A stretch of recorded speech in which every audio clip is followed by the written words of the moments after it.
how much should I let go and buy out if it comes to it? That, man, it really depends. Sometimes there's like a set budget per track. I mean, it can range. It can range from like a few hundred to thousands to tens of thousands, depending on the situation. But it really depends, man. I think, sometimes there's room for negotiation. Sometimes there's not. If you want to get a lawyer, entertainment attorney involved to help you negotiate, if you feel like that's something worth it, then, do that. A lot of times the libraries, it's not a whole lot, but it doesn't hurt to ask if there's any wiggle room with those buyouts. But you do have the option to say no. Like, you can say no to the buyout if you want. See what they say. Like, I'd rather not take money up front and participate in the sync fees, and then see what they say. So yeah.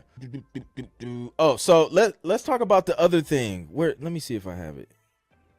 So apparently, and I think this just happened like what? I don't know. It's been developing like the past week. So Hollywood writers, like screenwriters that like write shows and films and stuff like that, they went on strike because some contract negotiations failed. They basically like, yo, we need our bread and we need more of it. So they went on strike and was just like, we ain't writing nothing. So it like halted production in the TV and film space, which, I mean, that kind of affects things. Like, it's hard to get placements when ain't no picture to place anything to. So I think they're gonna reach a negotiation though, because I mean, listen, TV and film industry just like being at a standstill, no new content being created, and you know how huge entertainment and content and stuff is. So I think they'll figure something out. So I don't know. I haven't checked like any updates or anything today to see if anything has changed, but that is something that's been going on as well. So a lot of TV series have just, it just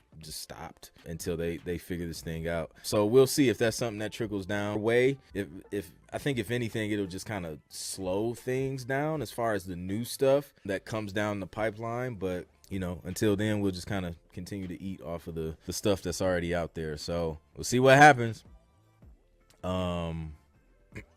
Is there a genre that has the most success of getting synced? Not really, man. I mean, there's all types of music, man, for all types of different things. I feel like moods and vibes, like positive mid up tempo stuff, gets used a lot more than like the slow mellow stuff.